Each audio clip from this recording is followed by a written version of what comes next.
Shalom to everyone और I'm so glad once again I'm here। और आज फिर से जो नई चीज़ पे हम बात करने वाले हैं, पिछली वीडियो जो मैंने किया था उसमें हमने बात किया कि लूसीफर कैसे देवदूत से शैतान में परिवर्तित हो गया और कैसे उसका स्वर्ग में जो आराधना करता था, जो सब सुंदर था, सब सामर्थ्य था और बहुत ही बुद्धिमान था, उसका पतन घमंड के कारण कैसे हो गया और एक तिहाई स्वर्गदूत कैसे उसके साथ पृथ्वी पर गिरा दी गए। और फिर हमने उसमें जाना कि किस तरह परमेश्वर ने सृष्टि की मनुष्य की और उसको भी शैतान ने घमंड के तौर पर अनाज्ञाकारी बनाकर पाप में गिरा दिया और आज पूरी मानव जाति को शैतान भरमा रहा है। आज इसी चीज़ पे हम बात करने वाले हैं कि शैतान ने किस तरह अपना साम्राज्य इस संसार में स्थित कर दिया है और कितनी जगहों पे शैतान काम कर रहा है मेरे भाई, और किस तरह से काम कर रहा है। जहाँ पे मैं रहता हूँ उत्तराखंड में, यहाँ पे सबसे ज़्यादा आपको बताऊँ शैतानी कार्य होते हैं, क्योंकि ये देवभूमि के रूप में माना जाता है। यहाँ पे देवभूमि के रूप में इसको सब लोग निर्दिष्ट करते हैं। और हम जानते हैं कि शैतान एक देवदूत था, जो इब्लिस था, लूसीफर था, और वो देवदूत से शैतान में परिवर्तित हो गया और शैतान पे गिरा दिया गया। आपको आज इस वीडियो को ध्यानपूर्वक सुनना है मेरे प्रियो। अगर आप चूक कर देते हैं तो आप बहुत कुछ खो देते हैं, परंतु अगर आप ध्यानपूर्वक सुनोगे तो बहुत कुछ आप पा सकते हो। ठीक है, हमने पिछली वीडियो में हमने देखा कि किस तरह शैतान का पतन हो गया और किस तरह उसने अनाज्ञाकारी इंसान को भी बना दिया, आदम को बना दिया। और पहले मैंने ये दर्शाया था कि जब आदम ने विद्रोह किया तो राजा बनने के बजाय वो एक दास बन गया, शैतान का दास, मृत्यु का दास और भ्रष्टाचार का दास। वो अब आज़ाद नहीं था, लेकिन उसको उस दासत्व के छुड़ाने के लिए यीशु ने आदम के स्वरूप को अपने ऊपर ले लिया, यानी कि मनुष्य का रूप धारण किया। इसके बारे में व्याख्या करेंगे। उससे पहले मैं बताना चाहूँगा कि जो एक थे स्वर्गदूत शैतान के साथ गिराए गए थे, उनका कार्य कैसे प्रज्वलित हो रहा है। और जो मैं बात कर रहा हूँ, बेसिक बातें मैं बता रहा हूँ, अगर मैं डीपली बताऊँगा तो ये बहुत बड़ा इसका स्टडी है, बट इसको ध्यानपूर्वक सुनेंगे, क्योंकि जहाँ से मैं बिलोंग करता हूँ उत्तराखंड से, और वहाँ पे चीज़ें ज़्यादा हैं, इनका प्रज्वल, इनका अफेक्ट ज़्यादा है। ठीक है, तो मैं आज 3 आत्माओं के बारे में बताने जा रहा हूँ, 3 प्रकार की आत्माओं के बारे में, जो कि शैतानी से हैं। सबसे बड़ा जो देवदूत और शैतान है वो सबसे बड़ा इब्लिस है, लेकिन उसके जो एक तिहाई स्वर्गदूत हमने वचन से पढ़ा था, उसके साथ जो गिरा दिए गए थे, उनके कार्य हमारे चारों तरफ है। तो मैं उसको यहाँ पे जाहिर करने वाला हूँ। पहला जो स्पिरिट है, जो आत्मा है, उसको हम इंग्लिश के वर्ड में बोलते हैं मेलेवोलेंट स्पिरिट। मेलेवोलेंट स्पिरिट यानी कि अशुद्ध आत्मा मेरे प्रियो। और ये जो अशुद्ध आत्मा है, ये ज़्यादातर कहाँ पे रहते हैं? गांव की जो बाउंड्रीज होती हैं, गांव की जो लिमिट, जो गांव का जो आसपास का इलाका होता है, वहाँ पे पाए जाते हैं। और ज़्यादातर अगर आप देखोगे, जहाँ पे मैं रहता हूँ, मैंने ये गौर किया कि मेरे गाँव के आसपास जो जगह हैं, वहाँ पे सबसे ज़्यादा एक्सीडेंट होते हैं। गांव के अंदर बहुत कम एक्सीडेंट होते हैं, परंतु गांव के बाहर जो सड़क होती है वहाँ पे ज़्यादा से एक्सीडेंट होते हैं। यानी कि जो दुष्ट आत्मा ज़्यादा कहाँ पर रहती है? गाँव की बाउंड्रीज पर रहती है। फिर दूसरा कहाँ पे रहती हैं? ये नदियों के पास रहती है, लाख जो होते हैं, रबजा, उनके पास रहती हैं। हिल्स एरिया में रहती है, माउंटेन एरिया में रहते हैं। अपने उत्तराखंड में बहुत से माउंटेन हैं और बहुत से यहाँ पे गढ़ है शैतानी। और ये जो आत्मा है, दुष्ट आत्माओं, वहाँ पे रहती है, हिल्स एरिया में। आपको ज़्यादा बताऊँ, वहाँ पे रहती है। और इसने इंसान को अंधा कर दिया है, आत्मिक रूप से अंधा किया है। इसलिए ध्यानपूर्वक सुनना, अगर आप चूक कर दोगे तो बहुत कुछ खो दोगे। दूसरा, ये पेड़ पर रहती हैं दुष्ट आत्माएं। आपने बहुत पुराने पेड़ देखोगे, जैसे कि पीपल का पेड़ हो गया, और कोई अजीब पेड़ आप देखोगे तो उस पर इनका बसेरा होता है, ये उस पर रहती है। इसलिए जहाँ से आप गुजरो सचेत रहो। और इनका काम क्या होता है, किसके प्रति जिम्मेदार हैं दुष्ट आत्माएं, मैं आपको बता दूं। पहला इनका जो जिम्मेदारी है वो है हर प्रकार की बीमारियां भेजते हैं मनुष्य में। आज मनुष्य जो होता है, हमारा जो बॉडी बनाया गया है मेरे प्रियो, इस प्रकार से बनाया गया है कि अगर थोड़ा बहुत कोई बीमारी हमें आता है तो हमारे जो अंदर के सेल्स हैं वो पहचान जाते हैं, उसकी फाइटिंग करते हैं। परंतु अगर कोई रोग बहुत दिनों से है, बहुत सालों से चल रहा है, बहुत सालों से दवाई खा रहे हो, तो समझ जाना कि दुष्ट आत्मा का प्रभाव है। ये दुष्ट आत्मा का प्रभाव है। तो ये आत्माएं जो होती हैं किसके प्रति जिम्मेदार है? पहली बात ये किसको भेजती हैं? ये क्या भेजती हैं? हर प्रकार की बीमारी भेजती है। नंबर 2 ये एक्सीडेंट कराती हैं, दुर्घटनाएं कराती हैं। बहुत सारे पहाड़ों में और आसपास के इलाकों में एक्सीडेंट होते हैं। क्या इसलिए होते हैं कि वो लोग चलाने में गाड़ी निपुण नहीं है? क्या इसलिए होते हैं कि वो रोड देखकर क्रॉस नहीं करते? नहीं, वो निपुण है चलाने में, वो रोड को देखकर ही क्रॉस करते हैं, बट ये आत्माएं एक्सीडेंट कराती है। इसको ध्यान से रखना। नंबर 3 जो इनका जिम्मेदारी है वो मैडनेस प्रॉब्लम। बहुत से आप देखोगे बच्चे की उम्र बढ़ रही है, 25 साल हो गए, लेकिन उसकी मैडनेस की वजह से वो अभी बच्चा है। यही दुष्ट आत्मा उसका कारण है। और नंबर 3 डेथ सेक्रीफाइस कराते हैं मेरे प्रियो, बच्चों की बलियाँ कराती हैं, ठीक नहीं, बच्चों को ऑफर कराती है। तो ये है दुष्ट आत्माएं। तो इसलिए जहाँ से भी गुजरो आप सचेत रहना। मेलेवलेंट स्पिरिट यानी कि अशुद्ध आत्मा जो कि विलेज की बाउंड्री पर, नदियों पर और पहाड़ों में और पेड़ पर रहती है, इनका काम क्या है? बीमारी भेजना, एक्सीडेंट कराना और मैडनेस कराना और सेक्रीफाइस कराना। नंबर दूसरी काइंड ऑफ जो स्पिरिट है, आत्मा है, उसको हम बोलते हैं mischievous spirit, ghost. Mischievous spirit है और ये वो आत्माएं हैं जो कि लोग मर जाते हैं। यानी कि बाइबल जब हम पढ़ते हैं सपोपदेशिक पुस्तक, वहाँ पे इस प्रकार से लिखा कि पैदा होने का समय है और मरने का भी समय है, बोने का समय और खेत में हार्वेस्ट को काटने का समय है, पैदा होने का समय और मरने का समय। इस दौरान यदि कोई व्यक्ति मर जाता है एक्सीडेंट होकर या सुसाइड करके या अन्य किसी कारण से वर्ष वो मर जाता है, तो जब तक उसका जो टाइम है, उसका जो स्थायी टाइम था वो पूरा नहीं हो जाता, वो आत्मा बनकर भटकता रहता है मेरे भाई। और ऐसे बहुत से केस हम देखते हैं। मेरे चर्च में एक बहन थी जिसके अंदर एक दुष्ट आत्मा थी, यानी कि वो मिस्चीवियस स्पिरिट थी। यानी कि एक बच्चे का एक्सीडेंट हुआ था कई साल पहले, उस लड़का का जो एक्सीडेंट हुआ था वो गोस्ट बनकर इस बहन के अंदर आ गया था। और ये हमें कैसे पता चला? जब हमने उससे पूछा था कि तू कौन है, तो उसने बोला कि मैं अनुज हूँ, उसका नाम अनुज था। और उसने पूरी डिटेल अपने बारे में बताया, अपने घर के बारे में बताया, जिससे हम समझ गए कि हाँ, इस प्रकार से भी एक आत्माएं होती हैं जिनका अननेचुरल डेथ हो जाता है। ये लोग भी कहाँ पे रहते हैं? ज़्यादातर पौंड में रहते हैं, पौंड के आसपास रहते हैं और ट्रीज के पास रहते हैं और रेतीली जगह पे रहते हैं, आपको बताऊँ। और दूसरे के प्रति हार्मफुल होते हैं, सूखी जगह पर ही अपना डेरा करते हैं। बाइबल बताती है कि जब आत्मा एक जगह से निकल जाती है और वो सूखी जगह ढूंढती है, अगर नहीं मिलती तो वापस में रह जाती है। इसलिए सचेत रहें आप, ये हर प्रकार आपके इर्द गिर्द घूम रही है। नंबर तीसरी जो काइंड के स्पिरिट है उसको हम बोलते हैं बिलवेंट स्पिरिट, यानी कि हमारे एंसेस्टर्स, यानी कि हमारे पूर्वजों की आत्मा, जिनको लोग भूख मानते हैं, उनके थान चिनवा देते हैं, खेत में चिनवाते हैं, अपने प्रॉपर्टी के पास उनके थान चिनवाते हैं। ये लोग हार्मफुल नहीं होते, बट इनसे भी घर पे बहुत प्रॉब्लम्स आती है। और इसके जो पीछे जो हाथ है वो उस देवदूत का, यानी कि उस शैतान का हाथ है, जो इब्लिस कहलाता है, जो कि आरंभ से ही परमेश्वर के विरुद्ध है, उसकी संरचना के विरुद्ध है। मेरे प्रियो, इस बात को ध्यान से सुनो, क्योंकि ये चीज़ें बहुत ही प्रख्यात है, इनको हमें समझना बहुत ही ज़रूरी है मेरे प्रियो। ये एक बड़ी ही खतरनाक परिस्थिति है कि आपके खिलाफ सामर्थ्य और सक्रिय शत्रु काम कर रहा है और आपको इस बात का अंदाज़ा भी नहीं हो कि आपके खिलाफ ये शत्रु है। वो वास्तव में एक अदृश्य शक्तियाँ हैं जिनके विषय पर हम बहुत जिक्र कर चुके हैं। बाइबल और पवित्र शास्त्र हमें इस प्रकार से बताते हुए कैसी शक्तियाँ हैं जिसे आँख ने नहीं देखा और कान ने नहीं सुना और जो बात मनुष्य के चित्त से नहीं उठी। मेरे प्रियो, ये अदृश्य है और आत्मिक है, वो केवल वचन के द्वारा ही समझी जा सकती है। बिना वचन के आप इसको ना तो समझ सकते हैं, ना दे सकते हैं, ना ही सुन सकते हैं।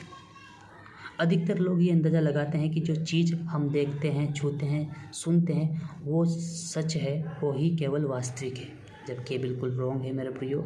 जो चीज़ हम देखते हैं, सुनते हैं, चखते हैं वो वास्तविक नहीं होती, परंतु वो क्या होती है? स्थायी होती है, यानी कि टेम्परेरी होती है। और जो चीज़ अदृश्य है वो अनंत होती है। पवित्र शास्त्र में पौलुस इस प्रकार से बताता है कि जो चीज़ दिखती है वो क्षणिक है और जो नहीं दिखती वो अनंत है। इसलिए इन प्रकार की दुष्ट आत्माओं से और जो शैतान का जंजाल इस संसार पे है उससे बचने के लिए हमें अब क्या करना है। अब हमें इस चीज़ों से कौन बचाएगा। ध्यान रखना मेरे प्रियो, ये एक शत्रु आपके जिगरदा रहता है।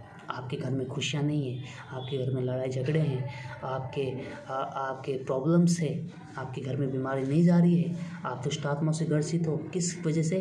क्योंकि शैतान ने ये प्रचंड चलाया हुआ है परमेश्वर के विरुद्ध और उसके क्रिएशन के विरुद्ध कि वो आपको भी घमंडी बनाकर और आपको भी उसी जगह ले जाना चाहता है जो कि उसके लिए तैयार किए, जो है नरक। अब हमको क्या करना है? हम इन चीज़ों से छुटकारा कैसे पा सकते हैं मेरे प्रियो? बिल्कुल भी चिंता ना करें। हालेलुया। हम परमेश्वर का धन्यवाद देते हैं जो कि अद्भुत योजना है, बहुत ही अद्भुत योजना उसने हमारे लिए बनाई है, आपके लिए बनाई है, ताकि इन चीज़ों से हम बच सके।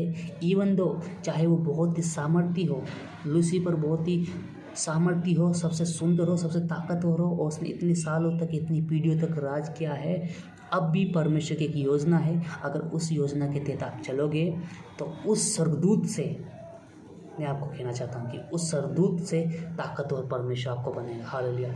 आपके कहने के अनुसार वो दूत भागेगा, आपके कहने के अनुसार बीमारी जाएगी मेरे पे। जी हाँ, मैं आपको कहना चाहता हूँ परमेश्वर की योजना है।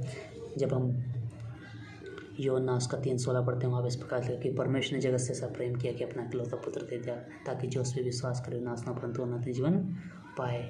जी हाँ, एकमात्र रास्ता है और वो रास्ता ये यीशु मसीह पर विश्वास करना, क्योंकि यीशु मसीह के नाम से दुष्ट आत्माएं थरथराती हैं, यीशु मसीह के नाम से बीमारी जाती है, यीशु मसीह के नाम से क्लेश जाती है, यीशु मसीह के नाम से शांति आती है। ये योजना परमेश्वर की है कि यीशु मसीह देह धारण करके आए। कैसे जान सकते हैं कि हाँ परमेश्वर है?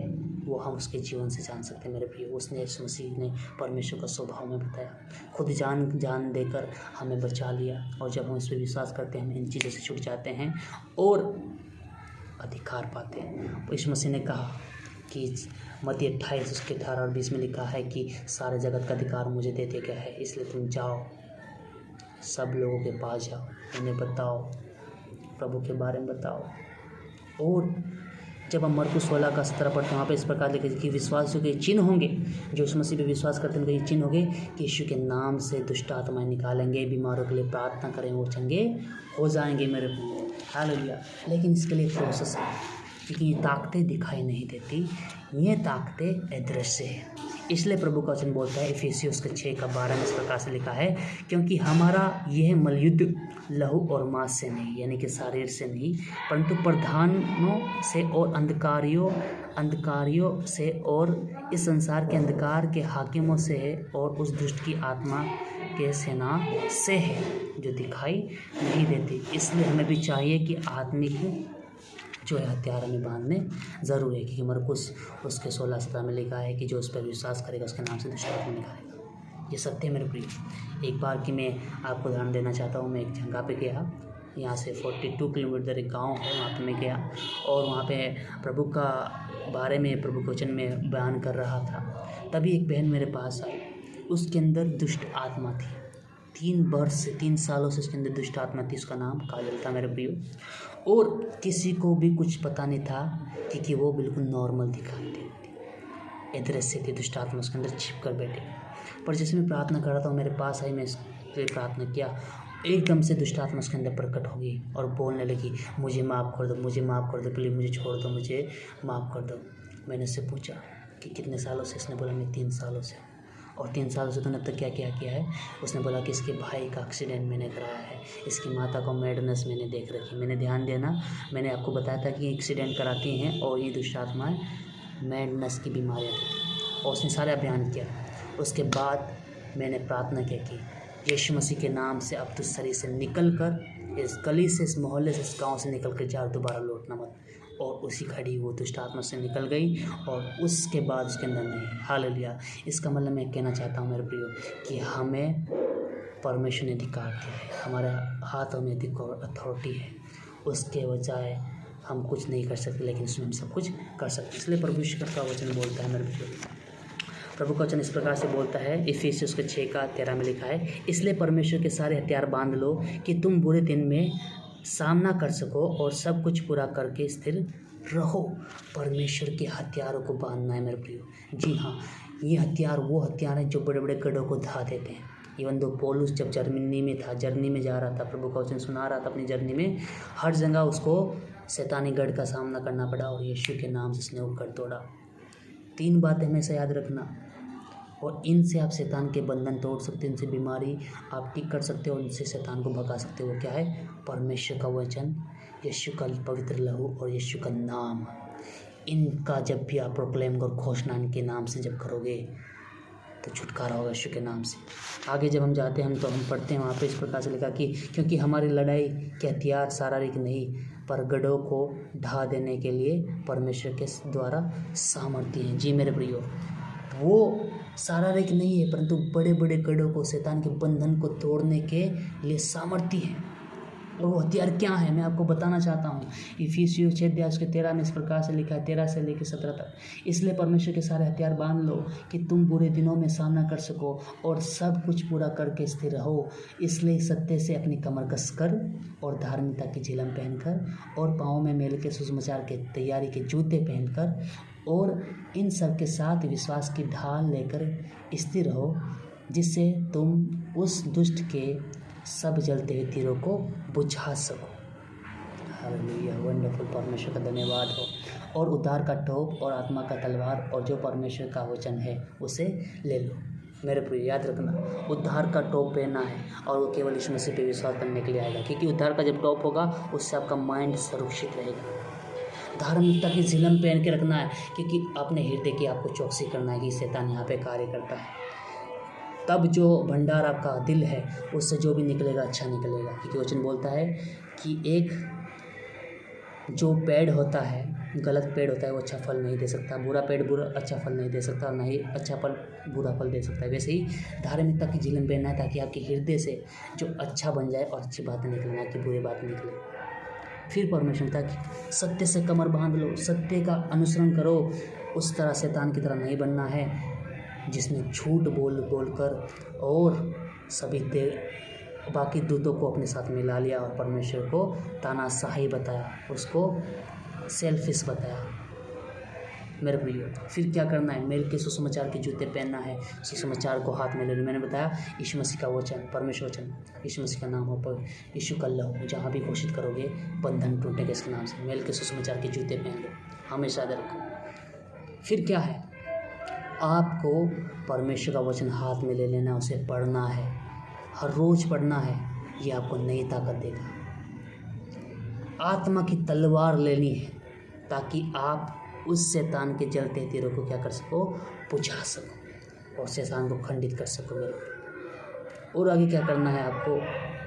जब ये हथियार आप ले लोगे, है ना, धार्मिकता की झिलम, सत्य से अपनी कमर पकड़ना, मेल के सुना जूते, आत्मा की तलवार लेना, उद्धार का टोप पहनना, तब आप परमेश्वर तैयार हो जाओगे और परमेश्वर आपके द्वारा बड़े बड़े सामर्थी काम करेगा। हालेलुया। प्रभु का अद्भुत धन्यवाद देते हैं कि परमेश्वर ने हमें उस पाप से बचाया, उस दलदल में जहाँ हम फंसे थे उससे हमको परमेश्वर ने बाहर निकाला और हमें निकाल कर हमें परमेश्वर ने क्या किया? आज़ाद किया। मैं जानता हूँ मेरे प्रिय, बहुत से जो मनोवैज्ञानिक हैं, जो वैज्ञानिक हैं, जो साइंस पढ़ते हैं, दुष्ट आत्मा को विश्वास नहीं करते। वो बोलते हैं कि दुष्ट आत्मा कोई आदत या कोई मानसिक स्थिति होती है, जबकि ये टोटली रॉन्ग है। जब आप पवित्र ग्रंथ पढ़ते हैं तो आपको पता चलेगा कि ये जस्ट मानसिक स्थिति नहीं है, ये जस्ट कोई आदत नहीं है, ये शैतानी साम्राज्य है जो अदृश्य है। इसलिए हमें आत्मिक हथियार बांधने की ज़रूरत है। वही है जो आपके बिजनेस को रोक देता है, वही है जो सालों सालों आपके घर में बीमारी रखता है, आपकी आशीष रोक के रखता है। वही शैतान है जो शुरू से परमेश्वर के खिलाफ है, उसकी जो सृष्टि जो कि सबसे सुंदर आप हो, आपके खिलाफ कार्य कर रहा है। मेरे भाई याद रखना, मैंने बताया कि 3 प्रकार की आत्माएं हर जगह स्थित है। इसको ध्यानपूर्वक सुनना, इसको मिस मत कर देना। इसको तोड़ने का एक ही तरीका है, इसको आपकी तरफ से हटाने का एक ही तरीका, वो ये है कि आत्मिक हथियार को बांध लो और परमेश्वर का नाम, वचन, यीशु का लहू और यीशु मसीह के नाम से घोषणा करो, तो ये टूट कर गिर जाएंगे और आप आज़ाद हो जाए यीशु मसीह के नाम से। क्या विश्वास करते हैं मेरे प्रिय? मैं आपके लिए दुआ करना चाहता हूँ। और हम दुआ करेंगे कि परमेश्वर में और ताकत दे, आत्मिक वरदानों से भरे, ताकि ये जलते तीर शैतान की बुझ जाए। आए प्रार्थना करें। यीशु मसीह, हम आपका धन्यवाद देते हैं पवित्र परमेश्वर सृष्टिकर्ता। धन्यवाद प्रभु के जिसने आपसे बलवा किया, लूसीफर ने, जिसको आपने सबसे सुंदर बुद्धिमान जीव बनाया, सारी ताकतें दी प्रभु। वो हर चीज़ में निपुण था प्रभु, ताकतवर था, प्रधान था परमेश्वर, अच्छा नृत्य करता था, लेकिन उसके मन में घमंड आया और उसने आपके खिलाफ बहुत लोगों को भरमाया, बहुत सरदूतों को भरमाया और आपको तानाशाह बताया, अत्याचारी परमेश्वर बताया, और फिर आपने उसको वहाँ से निकाल दिया। फिर उसने क्या किया, तब भी अपना कार्य जारी रखा और उसने इंसान को भरमाया और आज तक वो भरमा रहा है। दुष्टात्मा, हर प्रकार की दुष्टात्मा चारों तरफ है।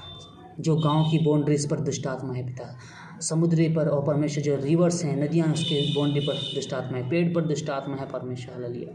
माउंटेन एरिया जो उत्तराखंड का है और आसपास के माउंटेन एरिया में दुष्टात्मा रहती है, और वही जिम्मेदार एक्सीडेंट कराती है, वही जिम्मेदार बीमारी भेजती है, वही जिम्मेदार बिजनेस को ठप्प करती है, वही जिम्मेदार मैडनेस कराती है, वही जिम्मेदार है। ओ पिता परमेश्वर, सेक्रीफाइस करते हैं। कितने घनघोर पाप में सब लोग फंसे हैं प्रभु। मेरी प्रार्थना कि आप सबको बुद्धि दे, ताकि वो सचेत हो जाएं और जाग जाएं और आत्मिक वरदान आप में बांध ले, क्योंकि केवल और केवल एकमात्र नाम है जो यीशु नाम है, जिससे छुटकारा होगा, उसके पवित्र लहू से छुटकारा होगा। हम समझने पाएँ ताकि आशीष दोबारा आए। आप वचन बोलता है कि चक्कर देखो मैं कैसा भला हूँ, क्योंकि वचन बोलता है कि बाइबल में ऐसी बातें हैं जो कान ने नहीं सुनी, आंखों ने नहीं देखी और हम मन में नहीं पूछी। प्रभु सभी पर दया करें, अपने बच्चों पर दया करें जो आपकी सेवा करते, जो आपका नाम लेते। प्रभु ने बुद्धि में बढ़ाए और शैतानी ताकत से बचा के रखे। मेरी दुआ है जो आपके नाम में प्रार्थना करते यीशु, कि संसार में बहुत से देवदूत हैं, संसार में बहुत से ईश्वर हैं प्रभु, लेकिन उनके नाम में छुटकारा नहीं। लेकिन जो यीशु के नाम से प्रार्थना करे, उसके नाम में छुटकारा है, उसे आशीष दे। धन्यवाद, प्रार्थना सुना प्रभु, यीशु मसीह के नाम से मैं प्रार्थना मांगता हूँ। आमीन आमीन। May God bless you. परमेश्वर का धन्यवाद। Thank you.